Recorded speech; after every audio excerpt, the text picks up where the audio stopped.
Hi, my name is David Morrison. I'm a NASA space scientist, and I want to talk to you very briefly about NIBIRU. I'm doing this because I received a note from a 12-year-old girl recently that said she wondered if the video I made 2 years ago was still valid, that she and her classmates were scared about NIBIRU, and could I please explain, from a science point of view, why we know NIBIRU is not real and is not a danger. You know, the simplest thing to say is just that there is no credible evidence whatever for the existence of NIBIRU. There are no pictures, there's no tracking, there's no astronomical observations. In fact, the origin of the name is a little weird. NIBIRU was a minor god in the Babylonian pantheon, probably associated with Jupiter. There's no record that they ever thought of it as a planet.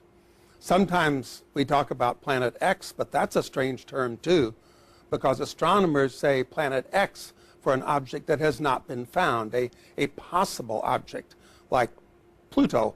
When it was being searched for, it was called planet X. Once it was found, it became Pluto. So it really isn't any evidence here to counter, but I can quite specifically say how we know that NIBIRU, or planet X, does not exist and does not threaten the Earth.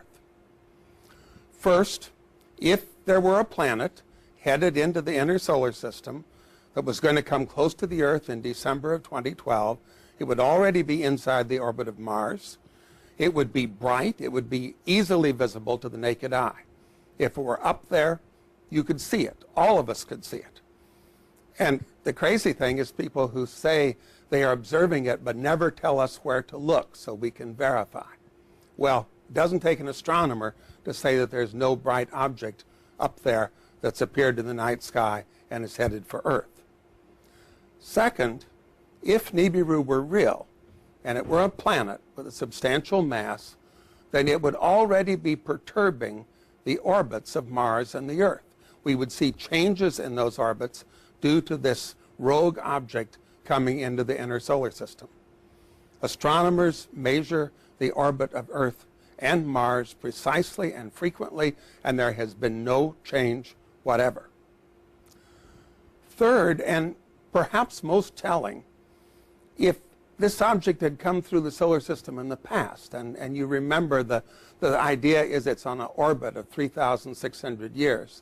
If it had come through in the past, its gravity would have messed up the orbits of the inner planets. The Earth, Venus, Mars, probably would have stripped the moon away completely. Instead, in the inner solar system, we see planets with stable orbits. We see the moon going around the Earth. The very existence of this stability in the inner solar system proves that no rogue planet, no interfering object has come through the inner solar system in at least 1 million years. So it's not real. NIBIRU doesn't exist. We can't see it. We can't detect its gravity. And we don't see a signature of its previous passages because there weren't any. Now, some people change the story around and say, well, NIBIRU isn't even a planet. It's a brown dwarf with planets going around it, or something like that. Everything I've said would be worse with a massive object like a brown dwarf. That would have been tracked by astronomers for a decade or more, and it would already have really affected planetary orbits. So please, get over it.